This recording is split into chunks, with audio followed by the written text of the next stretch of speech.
যে তোমাকে সত্যি মন থেকে, হৃদয় থেকে ভালোবাসে, তাকে কখনো কষ্ট দিও না। নইলে এমন একটা দিন আসবে যখন তোমার হৃদয় থাকবে, কিন্তু হৃদয় দিয়ে ভালোবাসার মতো কেউ থাকবে না।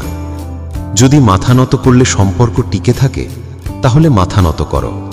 কিন্তু প্রতিবার যদি তোমাকেই মাথা নত করতে হয়, তবে এবার থেমে যাও।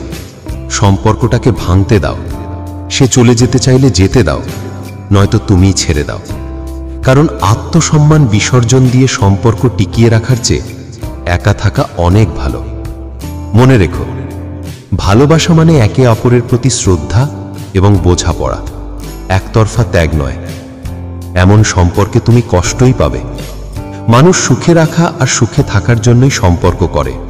যদি সম্পর্কই সুখ না দেয়, তবে সেই সম্পর্কে থাকার কোনো দরকার নেই। সম্পর্কের বাঁধন আলগা হলেও যে মানুষটি তোমাকে আগলে রাখতে চায়, তার মূল্য অপরিসীম। কোনো মতেই তাকে হারিয়ে ফেলো না। দিন শেষে সবকিছুর পরেও সত্যিকার ভালোবাসার মূল্য অনেক।